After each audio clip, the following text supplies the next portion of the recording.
जय भोलेनाथ। आप सभी का दिन शुभ और मंगलमय हो और भगवान भोलेनाथ की कृपा आप सभी भक्त जनों पर सदा बनी रहे। आज सुनिए सावन मास महात्म्य का अध्याय 8। महादेव जी देवी पार्वती जी से कहते हैं, सोमनाथ के दक्षिण भाग में त्रिभुवन विख्यात पद्माक नामक तीर्थ है, जो सब पापों का नाश करने वाला है। पहले सोमेश्वर के समीप क्षौर कराकर मन ही मन मेरा चिंतन करते हुए उस तीर्थ में अपने केश डाल दें। उसके बाद पुनः स्नान करें। मनुष्य जो कुछ भी पाप करता है वह सब केशों में स्थित होता है, अतः केशों को अवश्य ही तीर्थ में फेंक देना चाहिए। सौभाग्यवती स्त्रियों को चाहिए कि वे सभी केशों को हाथ से पकड़कर अग्रभाग की ओर से 2 अंगुल कटवा दें। उनके लिए मुंडन की विधि नहीं है। मुंडन और स्नान के बाद देवताओं और पितरों का तर्पण करें। सभी तीर्थों में मुंडन और उपवास की विधि है। जो पर्व का दिन छोड़कर और किसी समय प्रभात क्षेत्र में बिना मंत्र के स्नान करता है वह उसका पुण्य फल नहीं पाता।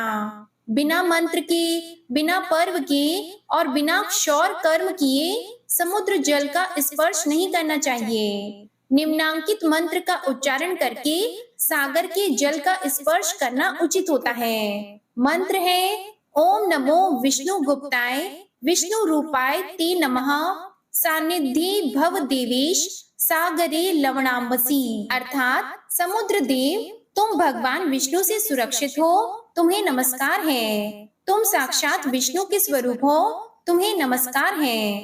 देवेश्वर विष्णु, आप इस क्षीर सागर के जल में मेरे समीप स्थित हो। ऐसा कहकर तीर्थ सेवी मानव नदीपति समुद्र के जल में स्नान करे। फिर श्रद्धा युक्त होकर तिल मिश्रित जल से देवता, मनुष्य और पितरों का तर्पण करे। सहस्त्रों जन्मों में मनुष्य जो पाप करता है उसे एक बार समुद्र के जल में नहाकर नष्ट कर देता है। ब्रह्मा जी ने समुद्र से कहा, हे सागर, जब तक लोक में तुम्हारी स्थिति रहेगी, जब तक आकाश में सूर्य, चंद्रमा और नक्षत्र बने रहेंगे, तब तक पूर्वज तुम्हारे खारे जल के अमृत से तृप्त होंगे। जो मनुष्य शुद्ध चित्त होकर प्रति मास तुम्हारे जल में स्नान करेगा, उसे प्रतिदिन पुंडरीक यज्ञ का फल मिलेगा। श्री सोमनाथ तथा समुद्र के बीच की भूमि में जिनकी मृत्यु होगी, वे पापी रहे हो तो भी निष्पाप होकर स्वर्ग लोक में जाएंगे। महादेवी, समुद्र के भीतर 5 करोड़ शिवलिंग हैं, जिन्हें समुद्र ने इस मनवंतर में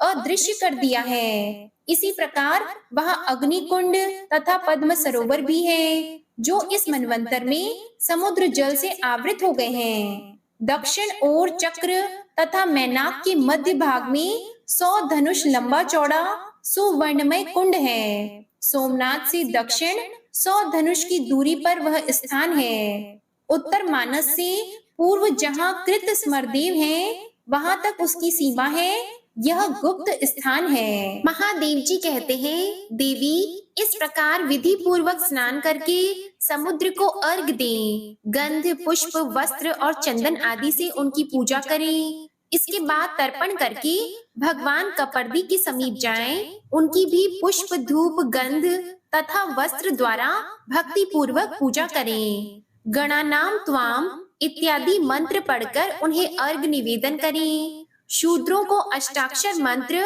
गम गणपतिये नमः का उच्चारण करके अर्घ देना चाहिए। इसके बाद सोमनाथ जी के समीप जाएं। उन्हें विधि से स्नान कराकर शतरुद्र का पाठ करें। रुद्र पंचांगों का तथा अन्य रुद्र संहिताओं का भी जप करना चाहिए। दूध, दही, घी, मधु तथा इक्षु रस से सोमेश्वर को नहलाकर उनके अंगों में कुमकुम का लेप करें। उसमें कपूर, खस और कस्तूरी को भी मिलाए रखना चाहिए। इसके बाद सुगंध युक्त चंदन और फूलों से पूजा करें। नाना प्रकार के धूप निवेदन करके उन्हें वस्त्र से ढक दें। इसके बाद उत्तम नैवेद्य अर्पण करें और इच्छा अनुसार स्तुति करें। साष्टांग प्रणाम करके गीत, वाद्य आदि का आयोजन करें। धर्म कथा सुने और भगवान की परिक्रमा करें। इसके बाद ब्राह्मणों, तपस्वियों, दीनों, अंधों, कंगालों तथा भिक्षुओं को अपनी शक्ति के अनुसार दान दें। उस दिन उपवास करना चाहिए। जिस दिन पहली पहल मनुष्य सोमनाथ का दर्शन करे, उस तिथि को 1 वर्ष तक भक्ति पूर्वक उपवास करे। ऐसा करके मनुष्य अपने जन्म का फल पा लेता है, पिता और माता के कुल का उद्धार कर देता है। सोमनाथ का दर्शन करने से सब पापों का नाश हो जाता है, अतः 7 जन्मों तक कभी भी दुख, दारिद्र्य और दुर्भाग्य की प्राप्ति नहीं होती। सोमनाथ के प्रति भक्ति बढ़ती है।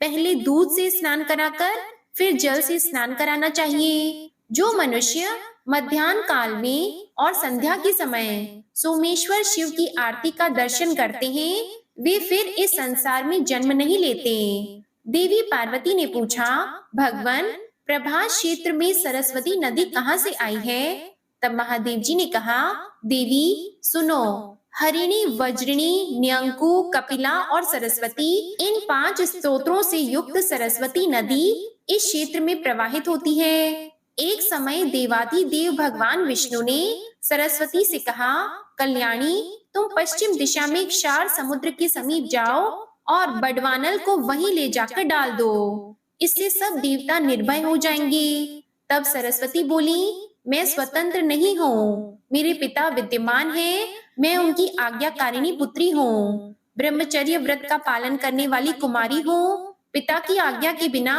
एक पग भी कहीं नहीं जाऊंगी। तब भगवान विष्णु ने ब्रह्मा जी के समीप जाकर कहा, देवेश्वर, आप देवताओं का यह कार्य सिद्ध कीजिए। उनके ऐसा कहने पर ब्रह्मा जी अपनी कुमारी कन्या से बोले, देवी, तुम भय से व्याकुल हुए उन सभी देवताओं की रक्षा करो। सरस्वती देवी बोली, पिताजी, आपकी आज्ञा से मैं निश्चय ही वहां जाने के लिए तत्पर हूँ, परंतु यह भयंकर बड़वानर मेरे शरीर को जला देगा।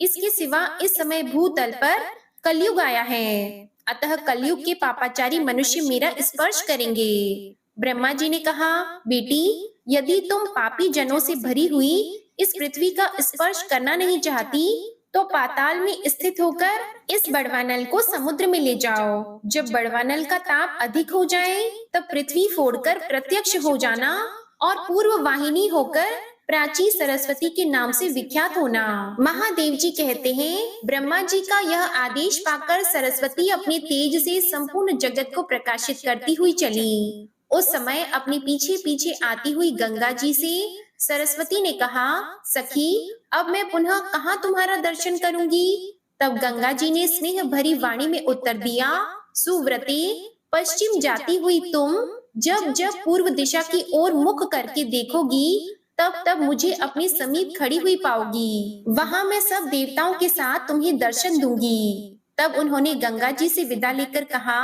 भद्रे, अब तुम अपने स्थान को जाओ, मुझे पुनः तुम्हारा दर्शन प्राप्त हो। इसी प्रकार सरस्वती ने यमुना, गायत्री और सावित्री आदि सखियों को भी विदा किया। इसके बाद हिमालय पर्वत पर आकर वे एक पाकड़ के वृक्ष से नदी रूप में प्रकट हुई और पृथ्वी पर उतरी। उस समय पुण्य सलीला सरस्वती देवी की ब्रह्मर्षि गण स्तुति कर रहे थे। बड़वानल को लेकर वह नदी बड़े वेग से चली और पृथ्वी फोड़कर पाताल में प्रवेश कर गई। कहीं कहीं मृत्यु लोक में भी प्रत्यक्ष हो जाती थी। इस प्रकार पाताल मार्ग से समुद्र के निकट गई। खदिरा मोद नामक वन में पहुंचकर सरस्वती ने समुद्र को देखा और बड़वानल को लेकर उसके समीप जाने का विचार किया। जब वह दक्षिण की ओर मुख करके प्रस्थित हुई, उसी समय वेदों के पारंगत विद्वान 4 महर्षि प्रभा क्षेत्र में आए। उनके नाम इस प्रकार हैं, हिरण्य, वज्र, न्यंकु और कपिल। ये चारों तपस्वी थे। उन्होंने अलग अलग स्नान करने के लिए सरस्वती का आह्वान किया। इतने में ही समुद्र भी सहसा सरस्वती के सम्मुख उपस्थित हुआ। तब सरस्वती ने 5 धाराओं में विभक्त होकर उन सबको संतुष्ट किया। इससे इस पृथ्वी पर उसके 5 नाम विख्यात हुए, हरिणी, वज्रिणी, न्यंकु, कपिला और सरस्वती। यह पंच स्रोता सरस्वती अपने भीतर जलपान और स्नान करने से मनुष्य के 5 महापातकों का नाश करती है। 1 सप्ताह तक वहां उपवास, जप, होम, स्नान और जलपान करने से वह सब पापों का नाश कर देती है। सरस्वती अपने भीतर आचमन और स्नान करने पर मनुष्यों की घोर ब्रह्म हत्या का तथा कपिला मदिरापान रूप महापातक का नाश करती है। न्यंको नदी में स्नान करके पुरुष चोरी के महापातक से मुक्त हो जाता है। वज्रिणी नदी का जल पीने से गुरु पत्नी गमन रूप महापातक का नाश होता है। हरिणी नदी 7 जन्मों तक स्नान करने से संसर्ग जनित महापातक का अपहरण करने वाली है। इस तरह 5 धाराओं में विभक्त सरस्वती नदी सब पातकों का निश्चय ही नाश कर देती है। इसके बाद पुनः बड़वानल को लेकर सरस्वती समुद्र के समीप स्थित हुई। बड़वानल ने उठती हुई तरंगों से युक्त समुद्र को देखकर सरस्वती से पूछा, भद्रे, यह क्या है? शार समुद्र मुझसे डरता क्यों है? तब सरस्वती ने हंसकर कहा, अग्नि, तुमसे कौन भयभीत नहीं होगा? बड़वानल बोला, भद्रे, मैं तुम्हें वर दूंगा, इच्छा अनुसार वर मांगो। तब सरस्वती ने भगवान विष्णु का स्मरण किया। भगवान ने हृदय में प्रकट होकर उसे दर्शन दिया। सरस्वती ने पूछा, भगवान, बड़वानल मुझे वरदान देता है, बताइए मैं इससे क्या मांगू? हृदय स्थित भगवान ने कहा, कल्याणी, तुम उससे कहो कि वह अपना मुंह सुई के समान बना ले। तब सरस्वती देवी ने उससे कहा, बड़वानल, तुम सुई के समान मुंह बनाकर समुद्र का जल पीते रहो। उसके ऐसा कहने पर बड़वानल ने सुई के छिद्र के समान अपना मुंह कर लिया। जैसे घटी सूचक पात्र में धीरे धीरे जल प्रवेश करता है, उसी प्रकार वह भी जल पीने लगा। महादेव जी कहते हैं, इसके बाद सरस्वती ने समुद्र को बुलाकर कहा, तुम सब देवताओं के आदि तथा प्राणियों के प्राण हो। भगवान विष्णु की आज्ञा से यहाँ आकर इस बड़वानल को ग्रहण करो। तब समुद्र ने कहा, देवी, लाओ बड़वानल को मुझे दे दो। तब सरस्वती ने बड़वानल से कहा, जैसे अग्नि देव घी की आहुति ग्रहण करते हैं, उसी प्रकार तुम भी जल भक्षण करो। ऐसा कहकर उसने वह बड़वानल समुद्र को समर्पित कर दिया। इसके बाद सरस्वती पुनः नदी होकर नारदेश्वर के मार्ग से समुद्र में मिल गई। वह स्वरूप से ही परम पवित्र थी। फिर प्रभास क्षेत्र और समुद्र के संपर्क से अत्यंत पुण्यमयी हो गई। महाबली बड़वानल समुद्र में रहकर अपने मुख से उसका जल पीने लगा। उसके उच्छ्वास की वायु से उठा हुआ जल ज्वार के रूप में समुद्र से बाहर तक दौड़ जाता है। इस प्रकार समस्त पातकों का नाश करने वाली सरस्वती ब्रह्मलोक से उत्तम प्रभास क्षेत्र में आई है। समुद्र के समीप सोमनाथ के दक्षिण एवं आग्नेय दिशा में सरस्वती की स्थिति है। पहले अग्नि तीर्थ में स्नान करके मनुष्य विधि पूर्वक सरस्वती का पूजन करे। वहां ब्राह्मण दंपति को भोजन कराकर उन्हें पहनने के लिए वस्त्र दे। उसके बाद कपूरदीश्वर की पूजा करे। हे पार्वती, इस प्रकार यह सरस्वती नदी के प्रकट होने का वृतांत तुमसे कहा गया है। महादेव जी कहते हैं, प्रभास क्षेत्र में सरस्वती नदी स्वर्ग लोक की सीढ़ी के समान स्थित है। प्राची सरस्वती सर्वत्र दुर्लभ है, परंतु प्रभास, कुरुक्षेत्र और पुष्कर में उनका दर्शन विशेष दुर्लभ है। अग्नि तीर्थ के समीप सरस्वती बहती हैं। जो पहले उनका पूजन करता है वह तीर्थ के फल का भागी होता है। सागर तीर्थ भी पापों का नाश और पुण्य की वृद्धि करने वाला है। उसके दर्शन से ही महायज्ञ का फल होता है। अग्नि तीर्थ में स्नान करके क्रमशः सरस्वती, कपर्दीश्वर, केदारेश्वर, भीमेश्वर तथा सोमेश्वर देव का विधि पूर्वक पूजन करके बाल रूपधारी ब्रह्मा जी की पूजा करें। इस प्रकार शैवी यात्रा बताई गई है। जो मनुष्य भोजन करके या बिना भोजन किए दिन में अथवा रात में चंद्रभागा, गंगा और सरस्वती इन 3 नदियों का जल पीते हैं, वे देवता के समान हैं। जहाँ प्राची सरस्वती बहती है, वहाँ काल, अग्नि और यमराज का भय नहीं है। जैसे कामदा गौएं हर समय फल देने वाली होती हैं, वैसे ही प्राची सरस्वती भी हैं। जहाँ चिंतामणि के समान प्राची सरस्वती हैं, वहाँ स्वर्ग और मोक्ष दोनों सुलभ हैं। 88,000 ऊर्ध्व रेता मुनि जहाँ संन्यास आश्रम में स्थित है, उस सरस्वती से बढ़कर और कौन सा तीर्थ है? हे पार्वती, प्रभास नामक महाक्षेत्र में सरस्वती के उत्तम तट पर जो अपने शरीर का त्याग करता है, वह फिर इस संसार में जन्म नहीं लेता।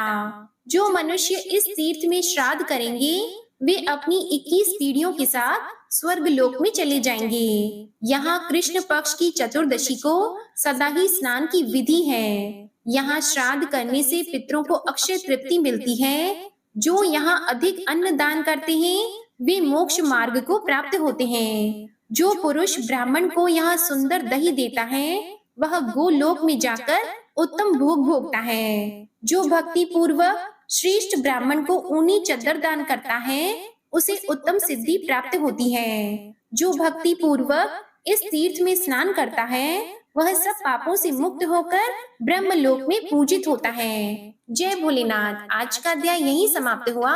इसके आगे का वृतांत आप अगले अध्याय में सुनिएगा। प्रिय भक्त जनों, अब आप सुनिए लोक हित के लिए माता पार्वती ने भगवान शिव से कौन से प्रश्न किए। एक बार की बात है, भगवान शिव कैलाश पर्वत पर विराजमान अपने गणों से घिरे हुए उन्हें एक कथा सुना रहे थे। कथा समाप्ति के बाद उनके प्रिय गणों ने जो जो प्रश्न पूछे भगवान शिव अपने उत्तर से उन्हें संतुष्ट कर रहे थे। इसी बीच देवी पार्वती भगवान शिव के समीप गई और हाथ जोड़कर प्रभु को प्रणाम करके कहने लगी, हे प्रभु, आज मेरे मन में एक प्रश्न उठ रहा है। यदि आप मेरे भी एक प्रश्न का उत्तर देकर मुझे संतुष्ट करेंगे तो मेरे मन को बहुत शांति मिलेगी। तब भगवान शिव ने कहा, हे देवी, आखिर तुम्हारे मन में कौन सा प्रश्न है। तब माता पार्वती कहने लगी, हे प्रभु, मेरा यह प्रश्न है कि संसार में जो लोग पापी होते हैं, अत्याचारी होते हैं या अहंकारी होते हैं वह हमेशा सीधे सज्जन भोले भाले लोग को कष्ट पहुंचाते रहते हैं, कभी धार्मिक अनुष्ठान भी नहीं करते। फिर वही लोग सुखी क्यों रहते हैं। प्रभु, वही लोग धनवान क्यों रहते हैं। अक्सर ऐसे लोग बहुत बड़े वैभवशाली भी होते हैं क्या। देवी लक्ष्मी ऐसे ही लोगों से अधिक प्रसन्न रहती है। हे प्रभु, बस यही प्रश्न मेरे मन को विचलित किए हुए है। आप कृपया इसका उत्तर देकर मुझे संतुष्ट कीजिए। तब भगवान शिव ने कहा, हे पार्वती, तुम्हारा यह प्रश्न बहुत ही महत्वपूर्ण है, क्योंकि जो भी व्यक्ति इस प्रश्न के उत्तर को समझकर इस पर्याप्त ज्ञान को अपने जीवन में उतार लेता है उसे ही जीवन में असली सुख की प्राप्ति होती है। भगवान शिव कहते हैं, हे देवी, आपके सभी प्रश्न लोक हित में होते हैं, इसलिए आपके इस प्रश्न का उत्तर मैं एक छोटी सी कथा के माध्यम से देता हूँ। इस कथा के माध्यम से आपको आपके प्रश्न का उत्तर भी ठीक से समझ में आ जाएगा। परंतु हे पार्वती, मेरी एक शर्त है, जब तक मैं इस कहानी को सुनाऊं तब तक तुम्हें इस कहानी को ध्यान से सुनना है। तब माता पार्वती ने कहा, प्रभु, मैं आपको वचन देती हूँ कि मैं इस कथा को पूरे मन और लगन से सुनूंगी। आप कृपया इस पवित्र कथा को आरंभ कीजिए। प्रिय भक्त जनों, अब आप सभी भगवान शिव द्वारा लोक हित में सुनाई गई कथा का ध्यान पूर्वक श्रवण कीजिए। माता पार्वती द्वारा पूछे गए प्रश्न को सुनकर भगवान शिव उन्हें अपने साथ लेकर जगत का भ्रमण करने के लिए चल पड़ते हैं। भ्रमण करते समय माता पार्वती ने फिर भगवान शिव से पूछा, प्रभु, मैंने तो आपसे मेरे मन की जिज्ञासा को शांत करने के लिए कहा था और आप तो मुझे यात्रा पर लेकर निकल पड़े। प्रभु, इसका रहस्य क्या है। तब भगवान शिव ने कहा, हे देवी पार्वती, तुम्हारे प्रश्नों का समाधान भी हमारी इस यात्रा में ही छुपा हुआ है। फिर माता पार्वती और भगवान शिव ने अपना भेष बदला और भगवान शिव एक गरीब ब्राह्मण का और माता पार्वती एक गरीब ब्राह्मणी बनकर पैदल ही पैदल जंगल के मार्ग पर चलने लगे।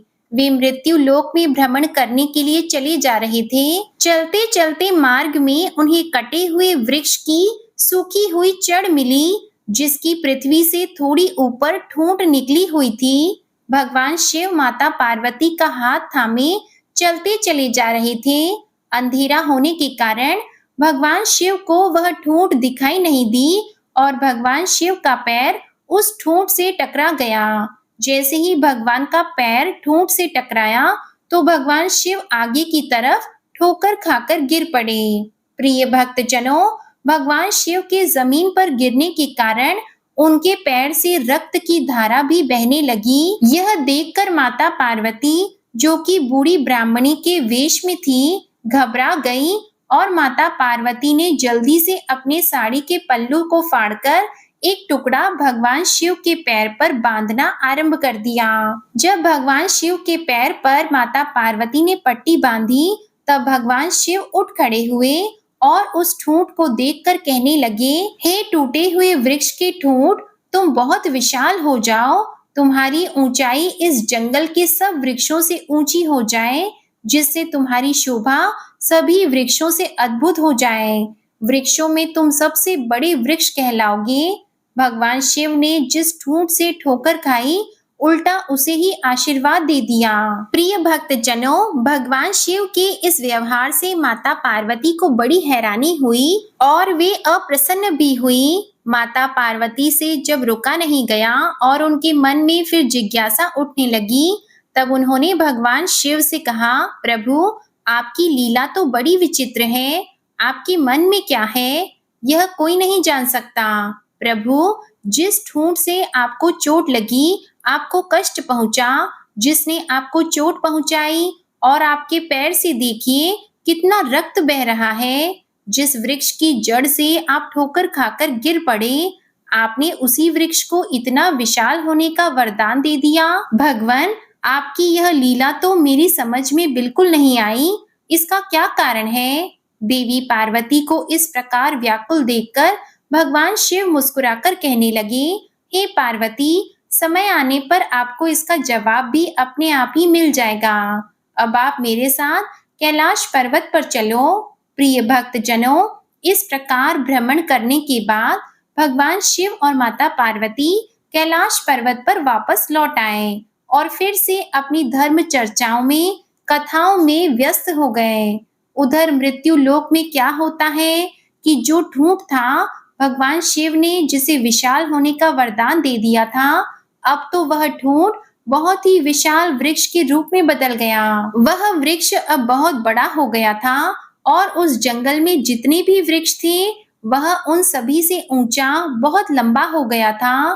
धीरे धीरे वह वृक्ष लंबी लंबी शाखाओं वाला और घनी छाया वाला बनता चला गया। दूर दूर तक उसकी छाया फैली रहती थी।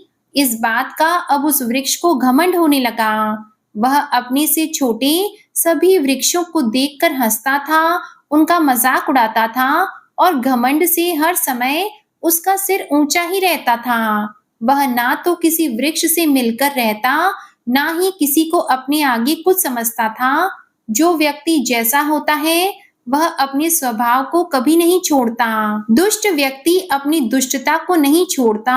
कई बार लोग धन और प्रतिष्ठा पाकर घमंड में भर जाते हैं और फिर उनका यह घमंड जल्दी ही नष्ट भी हो जाता है। अचानक अगर किसी व्यक्ति को कोई शक्ति या बहुत अधिक धन मिल जाए, तो यह सत्य है कि वह स्वाभाविक रूप से आपे से बाहर हो जाता है। कुछ विरले ही होते हैं जिन्हें धन या पद से कोई अभिमान नहीं होता। उस वृक्ष के विशाल होने के बाद अनेक प्रकार के पक्षी उस वृक्ष की लंबी लंबी शाखाओं पर बसेरा करना चाहते थे, वहां अपना घर बनाना चाहते थे।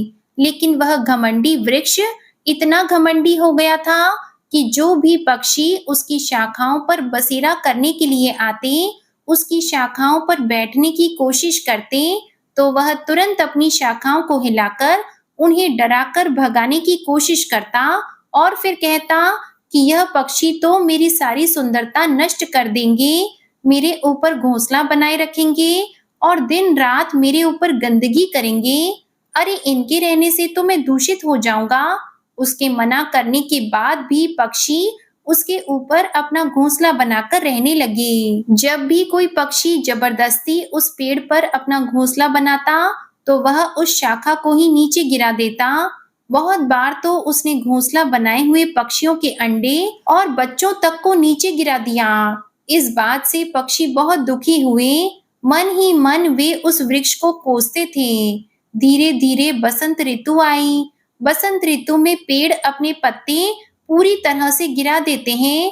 पुराने पत्ते झड़कर फिर से नई डालियां, नए पत्ते धारण करते हैं। जिससे वह पेड़ सुंदर हो जाते हैं। उस जंगल के सारे पेड़ों के पत्ते झड़ चुके थे, लेकिन एकमात्र वही एक ऐसा पेड़ था जो बसंत ऋतु के बाद भी पूरा हरा भरा था।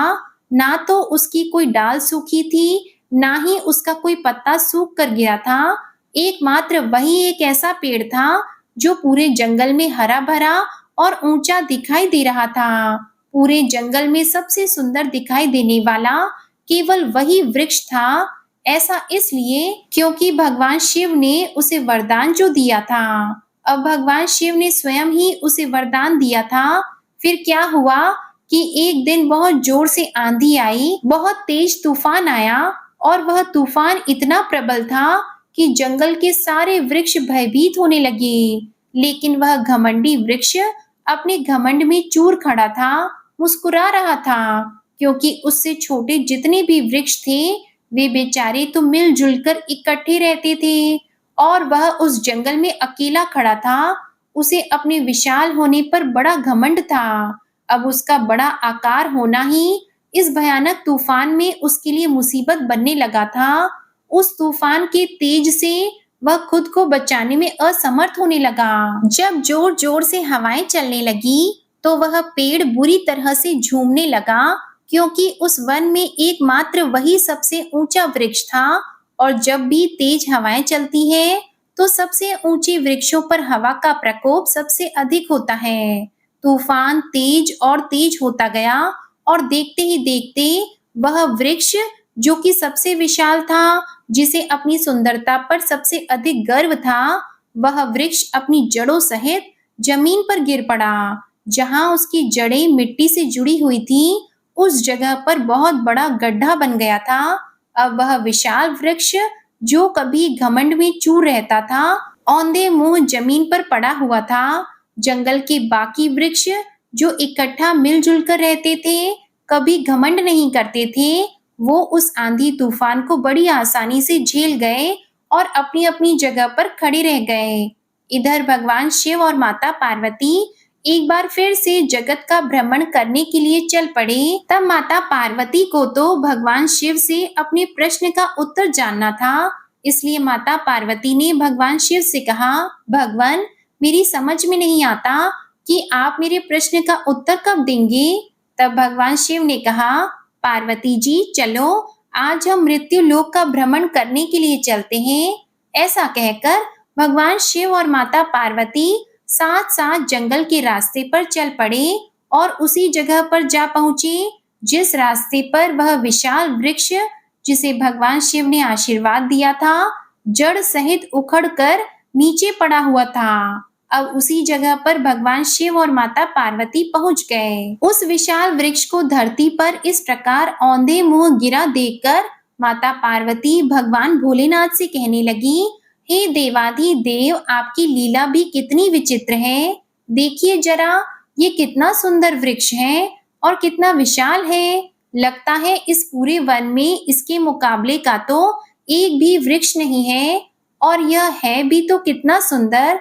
लगता है सबसे सुंदर वृक्ष यही था और इसकी छाया भी कितनी सुंदर रही होगी, कितनी घनी रही होगी, क्योंकि यह सबसे घना भी तो है। तूफान ने इसके साथ कितना बुरा किया जो इस वृक्ष को जड़ सहित उखाड़कर पटक दिया। भगवान, यह देखो, बेचारा तो जड़ से ही नष्ट हो गया है। इसका क्या कारण है प्रभु? इस सुंदर वृक्ष को आपने इतनी अल्पायु क्यों दी? भगवान शिव अब माता पार्वती से कहने लगे, देवी, आप तो बहुत भोली भाली हो। जरा ध्यान पूर्वक देखो, यह वही ठूंठ है जो आज से कुछ समय पहले हम जब भ्रमण करने के लिए आए थे तो आपको याद होगा कि इसी ठूंठ से मेरे पैर में ठोकर लगी थी और मेरे पैर से बहुत सारा रक्त बह गया था और मैं पृथ्वी पर गिर पड़ा था। यह वही वृक्ष है, यह वही ठूंठ है। परंतु हे पार्वती, मैंने उस समय इसे क्या वरदान दिया था, क्या आपको यह ज्ञात है? तब माता पार्वती बोली, हाँ प्रभु, मुझे बहुत अच्छी तरह याद है। आपने इस वृक्ष को विशाल होने का वरदान दिया था। महादेव कहते हैं, हे देवी, अगर इस ठूंठ को उसी समय उखाड़ते तो मुझे न जाने कितनी मेहनत करनी पड़ती ना।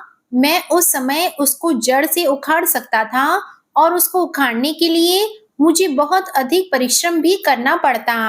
तब कहीं जाकर मैं मुश्किल से उस ठूंठ को उखाड़ पाता। पार्वती, यह ठूंठ अत्याचारी और अहंकारी था, इसलिए उसका नाश करना मेरे लिए आवश्यक हो गया था।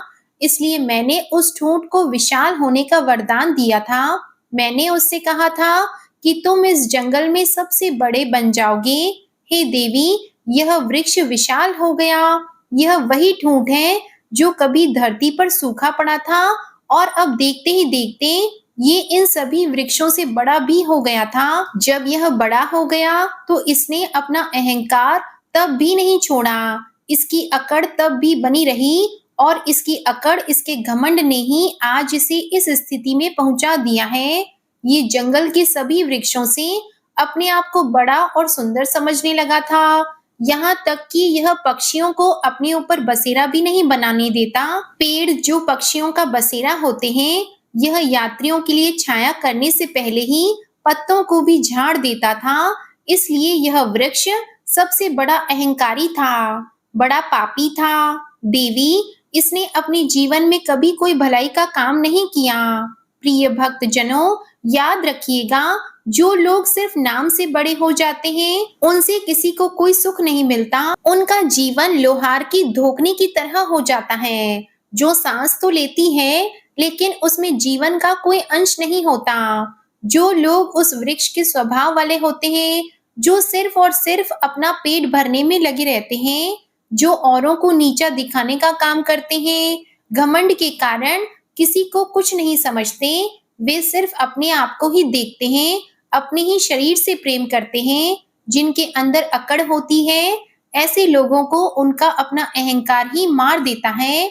ऐसे लोग अपनी उसी विशेषता के कारण मारे जाते हैं। यदि कोई इस तरह के स्वभाव वाला व्यक्ति बहुत अधिक धनवान बन जाए, तो अधिक धन ही, अधिक धन का लोभ ही उसे मृत्यु के मुख में पहुंचा देगा। और देवी लक्ष्मी भी ऐसे लोगों के पास अधिकतर इसलिए रहती है ताकि उनका सर्वनाश कर सके।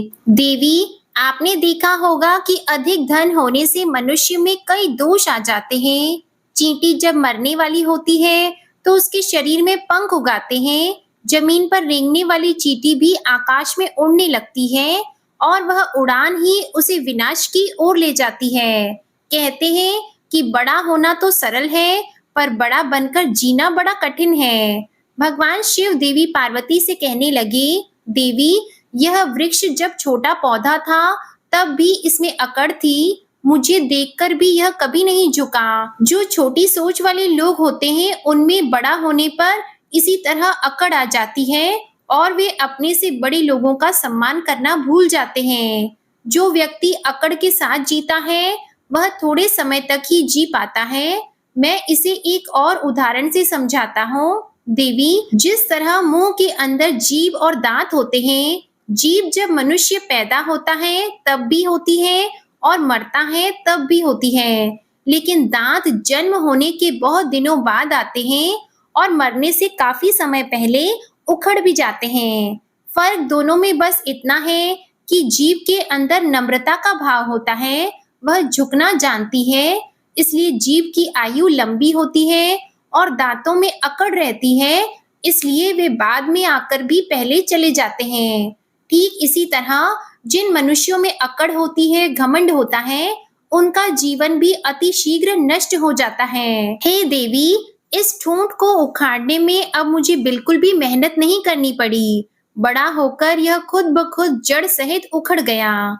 इसी तरह जो दुष्ट व्यक्ति होते हैं, वह कुछ समय के लिए तो धनवान बन जाते हैं, थोड़े समय के लिए सुखी भी हो जाते हैं, वैभवशाली हो जाते हैं, लेकिन जिस समय मैं उन्हें अवसर देता हूँ धर्म पर चलने का, उस समय यदि वे नहीं सुधरे, उनमें कोई सुधार नहीं हुआ, तो जैसे इस वृक्ष का जड़ सहित नाश हो गया, ऐसे ही उन पापी मनुष्यों का भी मैं जड़ सहित विनाश कर देता हूँ। तब माता पार्वती कहने लगी, भगवान, आप धन्य हैं, आपकी माया धन्य है। आपकी इस माया को तो मैं कभी नहीं समझ पाऊंगी। फिर भगवान शिव ने माता पार्वती को बताया कि मनुष्य कैसे अंत में समूल नाश को प्राप्त होते हैं। रावण का नाम भी सबने सुना होगा। रावण कितना बड़ा योद्धा था, समस्त विश्व उससे थर-थर कांपता था। विश्व में वही एकमात्र सबसे बलशाली था। उसने तीनों लोकों तक को जीत लिया था, किंतु वह लंबे समय तक नहीं जी सका और फिर उसके अभिमान के कारण ही उसकी मृत्यु हो गई। उसके कर्मों के कारण ही उसका नाश हो गया। अब उसके कुल में सिर्फ मंदोदरी को छोड़कर कोई रोने वाला तक नहीं बचा था। ठीक इसी तरह अहंकार में भरे हुए जो लोग दूसरों को कुछ नहीं समझते, उन्हें अपने अहंकार का फल अवश्य भुगतना पड़ता है। और जो भगवान के भक्त होते हैं, धर्म की राह पर चलते हैं, दूसरों का नुकसान नहीं करते, वे सदैव सुखी रहते हैं। प्रेम से बोलिए भगवान शंकर और माता पार्वती की जय। आज की कथा पसंद आई हो तो वीडियो को लाइक कीजिएगा, शेयर कीजिएगा। चैनल को सब्सक्राइब नहीं किया है तो चैनल भी सब्सक्राइब कीजिएगा और कमेंट में हर हर महादेव जरूर लिखिएगा।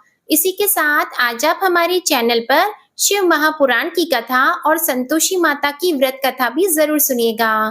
प्रेम से बोलिए ओम नमः शिवाय, हर हर महादेव।